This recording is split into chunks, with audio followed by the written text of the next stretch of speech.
Inamba one wananga. Inamba one.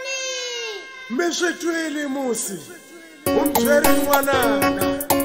Mele morele kale liku gemu ifari. Liku aheweno. Gemu ifari. Mele morele kale liku gemu ifari. Liku aheweno. Gemu ifari. Niburili kale liku gemu ifari. Liku aheweno. Gemu ifari. Anindaki vazaya mele tula na korono. Aheweno. Mitula na korono. Mele tula na korono. Mele kuzi amananga mele umaleka jo. Kaningini. Mele kuzi amananga mele umaleka jo. Kaningini. Mele kuzi amananga mele umaleka jo. Kaningini. Mele kuzi amananga mele umaleka jo. Kaningini.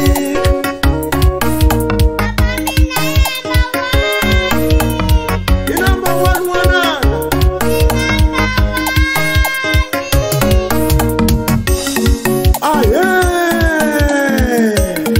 Aye, Matsonga Magaza.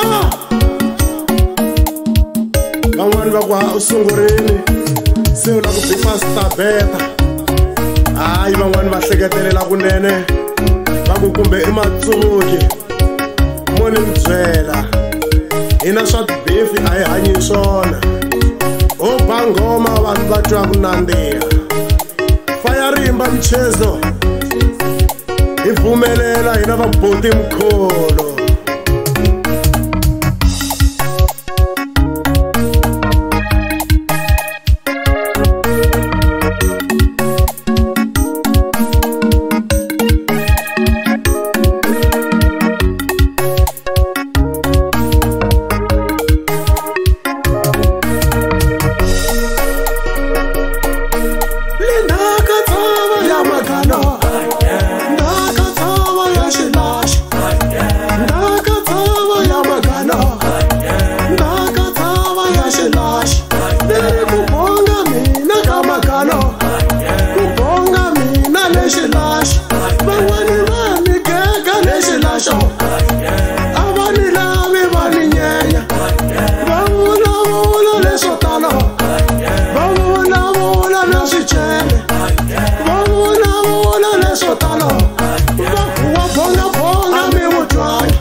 Sotalo